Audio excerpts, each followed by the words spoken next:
เอ้าเงินไปอันนี้เงินผู้ใด ต้องไฟได้ฮันน่ะ เอาจงคือตากัน มาขอบใจเด้อ กี้นี่เจ้าเฮ็ดเงินเฮียวะ เออ โอ้ยหลายคงตกคงเฮียเจ้าจะไปปากแห้งป่านนั้นเจ้าของมันก็ได้ยินเขาก็มาเอาคืนแหละโอ้ยจังเป็นสาดเนาะ ไปไอ้หยังบ่แม่นของเฮาจงเจ้าของมันคืนเจ้าไอ้หยังของเขา โอ้ยของผู้ใดก็สร้างนะของตกของเฮียเอามันรถนะโอ้ยจื้อเอาไว้เถอะนะแค่ได้ตกของเฮียของไฟก็อยาเอาไปฮอดเฮือนในจังเว้า เจ้านาบ่ปากบ่เว้าอีหยังดอกนา ไปขึ้นรถ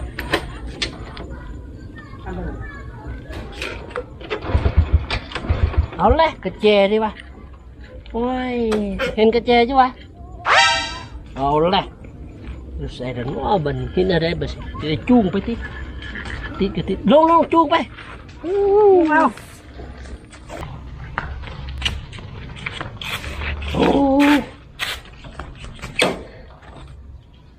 โอ้ยสุดจีหัวเฮ้ยเหงื่อแตก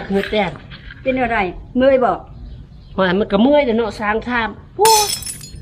เอ้ากระแจอ่ะ ฮะกระแจรถ เออ เอาแล้วเจ้าคือบ่ให้ลูกตั้งแต่ยุ่งพูนเจ้ามาให้อย่างตอนฮอดเฮือนนี่นะ เนี่ยลูกบอกได้ของตกของเฮียเบอร์บอกเว้าว่าก็เอ็ดตามลูกบอกแล้วเด้ โอ้ยตายแล้วเนาะจักสิว่าเอาเนื้อใดกับเจ้าเนาะเฮ้ยอย่างมันสาดโอ้ยไม่เท่านี่ก็ได้ ลูกเคยนี่เอ็ดเดูกับฟิตเอ็ดเดูกับบ่ถูกใจ